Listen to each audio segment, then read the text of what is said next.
Your friends are scrolling through short content, but you, my friend, you're here to learn. Welcome to TRS Clips. I had a really boring time studying the freedom struggle in school. I didn't like the way it was taught. Why? I loved The Legend of Bhagat Singh with Ajay Devgan. I loved even the Hollywood Gandhi, though it may have been twisted. Have you watched the movie?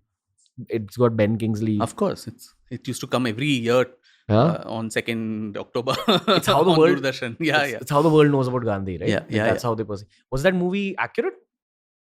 To some extent, but then so I think what it did was it created a brand for Gandhi, which was good for India.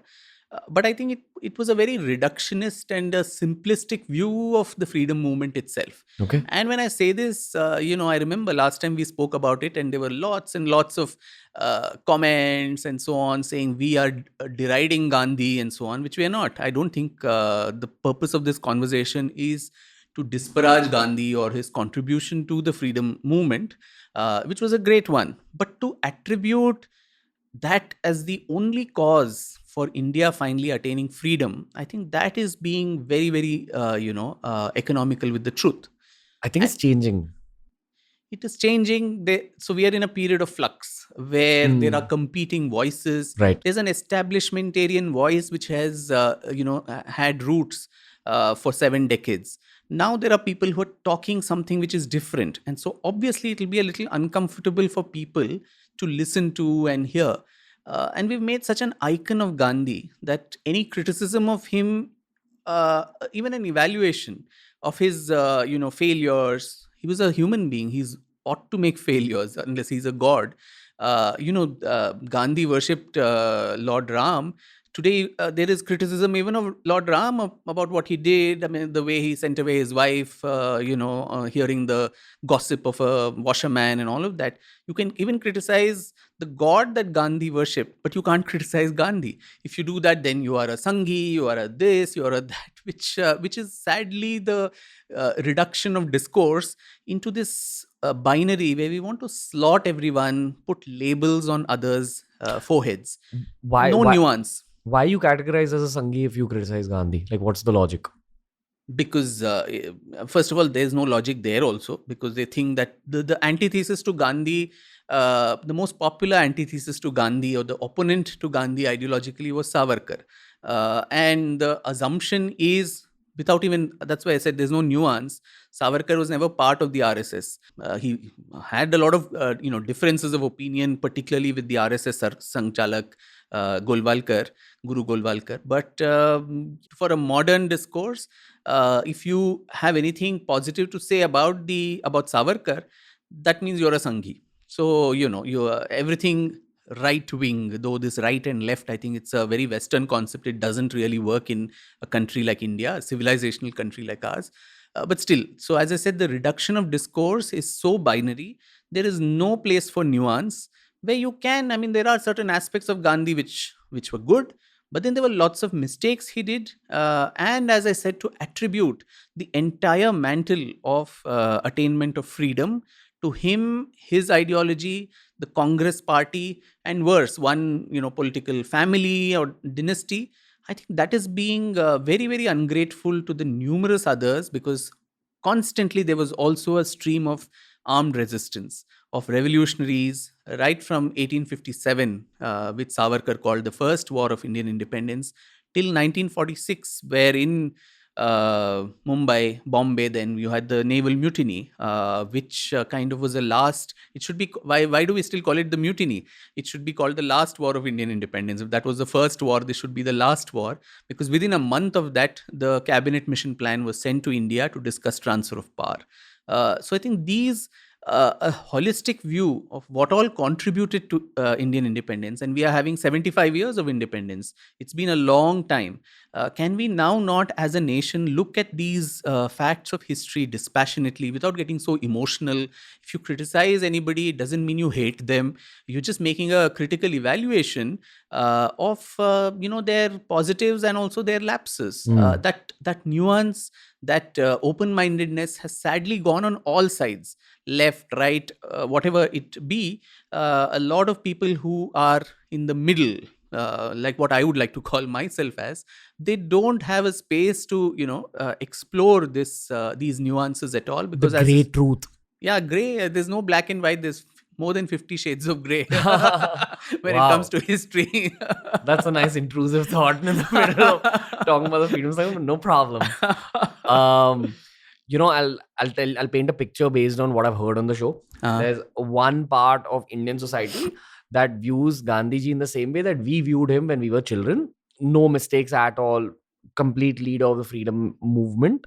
There is another part that's just kind of come to the forefront right now, which calls Gandhiji a agent of the British. There's a whole conspiracy theory angle on him in terms of why is there a road called MG Road in every country of the world. Yeah. Of course, he was, kind of an agent of the British. They had promised him this long-term legacy. That's why people all over the world know about Gandhi. They promised him personal fame. There's that whole side as well. I have come to realize it's somewhere in the middle of these two angles. Yeah. I don't think he was completely whitewashed. I don't think he was completely an agent of the British. He definitely had a massive role to play in India's freedom movement. But this is where my understanding of it kind of stops. Do you want to add anything to this kind of centrist picture of Gandhiji? Yeah, a lot. Okay, go on. So yes, I wouldn't go to either of those extremes. But again, very objectively, dispassionately, if you look at, there were three major movements that he launched in India, right? One was the non-cooperation movement, which was in 1919 to 21. The other was the civil disobedience movement, 1930-31, when the Dandi March happened. And the third was Quit India in 1942. These were the main three movements that he launched, which are taught to us as the backbone of the Indian freedom movement in our history books. Yes. And you're saying that there was actually a lot of other stuff happening. A lot of other stuff happening other than all of this. But even these three, so the first one, non-cooperation movement, it was so closely yoked to something which was very, very dangerous and troublesome for India, which was the Khilafat movement. Now the Khilafat itself, the wordplay, it almost makes us feel Angrezon ke khilaf, Khilafat. But it was actually the Caliphate movement, where it was a pan-Islamic Wahhabi movement, which was being supported by him to establish a Turkish Sultan in Turkey, the Caliph, and bartering the support of Indian Muslims, for the freedom movement in support of their, wish to have the Caliph back in Turkey. Now that was bound for failure because the British had won Turkey in war, in the First World War. Who sits on the throne is something they would decide. A slave nation like India had no way to come and say, we want that person to sit on the throne just because we feel he's great. But then Gandhiji had promised the Muslims of India that within 1 year, you are going to we are going to have the person you like as the Caliph of Turkey. Now, it was bound to fail. And what was the outcome of that failure? One was, I think, it firmly sowed the seeds of partition. As it is, there was that separatism, Muslim separatism, which had preceded several, I would say, decades or probably a century of Wahhabi thought in India. Break down that sentence. We say the two-nation theory and the divide and rule and so on, we attribute only to the Muslim League or to Muhammad Ali Jinnah. But the whole sense of being separate, being someone different, it went back to probably the 18th century. Really? With the fall, particularly, with the fall of the Mughal dynasty and the disintegration of the Mughal empire after Aurangzeb, the orthodoxy, the ulema class and so on, they really felt that, especially if there is a regime change, and the Marathas were on the ascent then you had the Sikhs in Punjab, you had the Jats, all of these people coming up. We are going to be subservient to the majority, which is the Hindu, whom we have ruled for so long. So that sense that, we will not be ruled by someone we have ruled for so many hundreds of years, I think led to this whole, purity of Islam. So the ulema was always trying to control the Sultan, whether it was the Delhi Sultanate, whether it was the Mughals and so on, saying don't give concessions to the kafir, to the infidel. This is thus far and no further. You have to impose a very humiliating jizya tax on non-believers. If you want to allow them to continue with their faith, they had to go through so many humiliating conditions of living and all of that.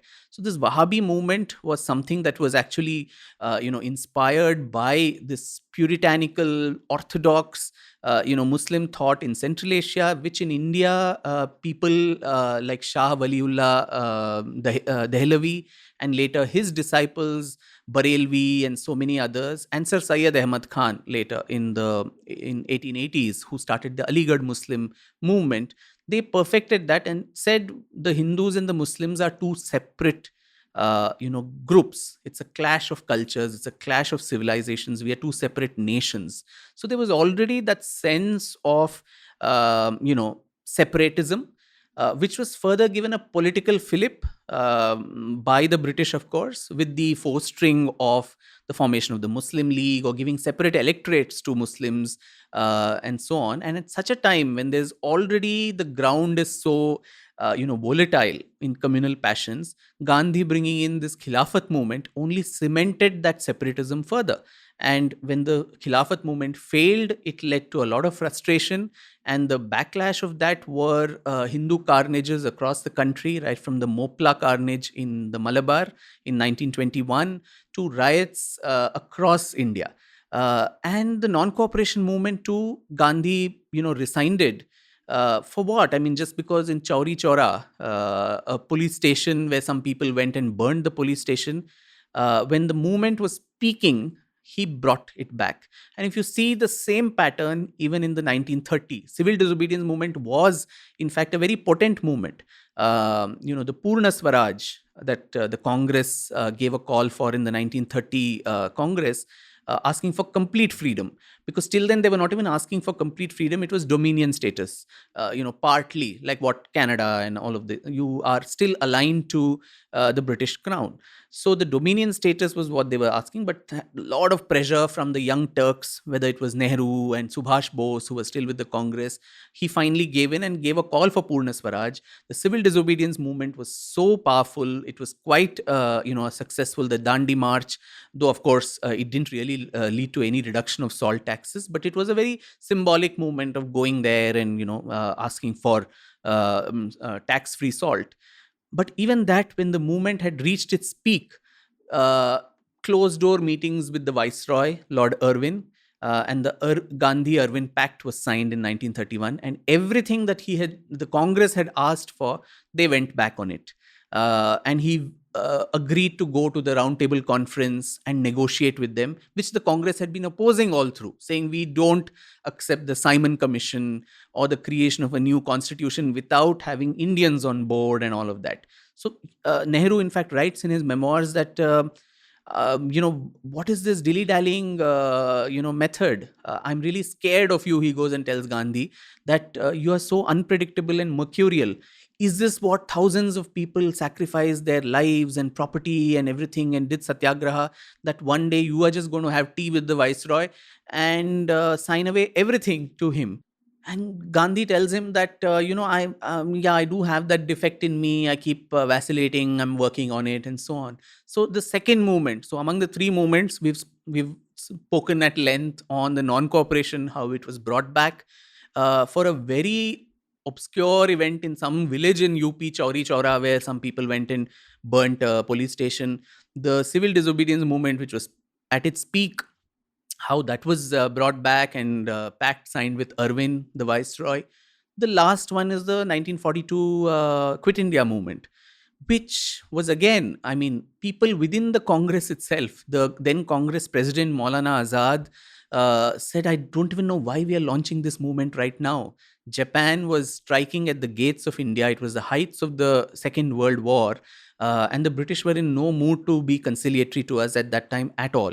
And within a week or something, the movement was launched with no plan of action, no program. What is it that we want to achieve was also not communicated to the British. And that is what was Maulana Azad's angst, saying if we are launching a movement, you need to know why.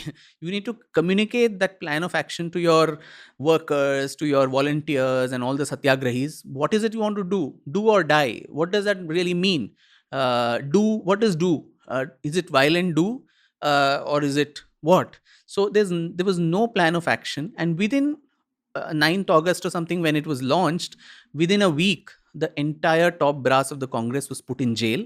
Gandhi himself was lodged in the Aga Khan Palace in Pune. And there was no leaders for the movement. And the movement actually turned to be a very bloody, violent movement. And the British came down on it very, very heavily. It was crushed within a matter of 2 months or 3 months at the max. Before the end of the 1942, there was no sign of this movement. And it was not even called Quit India, by the way. It was called August Disturbances, even by the Congress records. And the Congress disassociated itself from the August Disturbances, saying we have nothing to do with it. There's a lot of violence. In fact, Nehru, in his memoirs again, rules that, the 2 decades of talking about non-violence and dinning it into the heads of Indians has produced no result. At the smallest opportunity, Indians have become so violent. So we have nothing to do with this movement at all.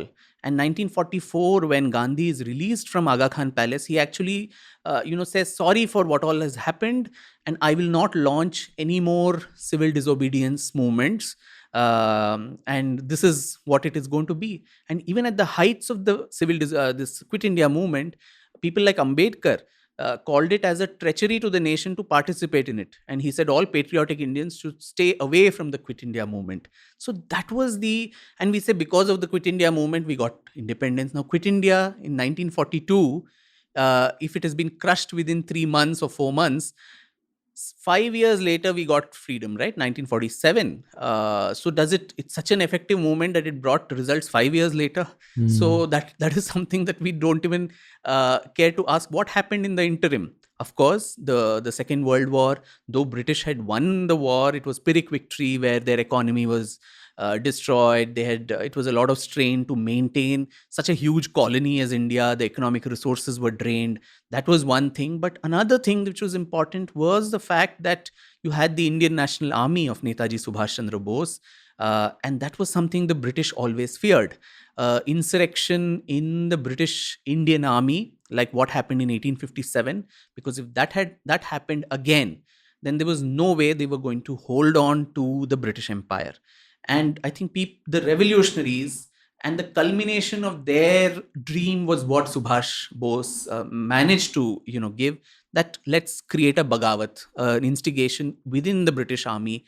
And because, at the end of the Second World War, Ranveer, 2.5 million Indian soldiers were there in the army, out of which just about 40,000 or so were, Europeans. The rest of them were Indian, origin. In the British Army. In the British Indian Army. So 2.5 million minus 40,000. Yeah, so many Indians who were serving there. I mean, finally, in Jallianwala Bagh, it may have been General Dyer who ordered, but who were the people who shot those people? They were Indians. So the British, there was just one commander, but then the foot soldiers were all Indian skin, blood, origin, all of that, right? The natives. 2.46 million Indians Good took maths. part in World War II. Yes. And fought for the British Army. Yes. But in movies, you'll rarely see an Indian soldier as a part of those narratives. No, it was a part. I mean, even in the First World War, all the princely states, whether it was Mysore and, Indore, all these places had to send their, cattle, their wealth, their soldiers to fight in distant, battles there and die for a cause which was not even connected to them. So the revolutionaries knew that if this group, such a huge number of Indians who were in the army, part of them, just say 10% of them, are induced to patriotism and say, let's create a insurrection in the army, and there's a revolt, then you can imagine what the catastrophic impact of that would be on the British Indian Army. And the British held on to India only by the strength of the might of its army. If that shook, the empire collapsed. What was the mentality of the brown people in the British Army then? Like, you always see this even in movies like Legend of Bhagat Singh. You see Indians chasing other Indians. Yeah. So were there clearly Indians who actually didn't want freedom? Like the way we talk about it now, irrespective of what wing one belongs to, all of us seem like every brown person wanted freedom. No, That wasn't the not case. at all. Not at all. I think it was both in the. I think these people who were sepoys and so on, they did it because the British Army gave money, and you got some little perks here and there. But there was a huge band of collaborators who were the educated Indians who would send their young sons to England. They would get the opportunity. How difficult it is even now for a middle class parent in India to send their children abroad for studies. So at that time, 150 years ago, to send your child for an education in Oxford or Cambridge or somewhere there, and then make him a Brown Sahib, come back and he'll become an ICS officer and rule over the rest of this thing and serve the interests of the British government. That was what was, and that's why there was a small group of outliers who were actually shunned by a lot of society, saying these are trying to dismantle the status quo. And that is where I think Gandhi's movement, I would give all credit to it, where it created that urge in common Indians, that sense of nationalism, that why do we need freedom? Now, whether his means were good, whether he actually achieved it, would we have got freedom 20 years before if not for Gandhi? Those are questions which we can, of course, retrospectively ask. But the importance of Gandhi, the national movement that he launched, was to create that desire for freedom and a sense of, one nation where we didn't even think of ourselves. We were fighting constantly among ourselves. That thing is something that we need to give credit to him for. So if you enjoyed this video, make sure you check out this playlist for more videos just like this. It's the ARSC Clips.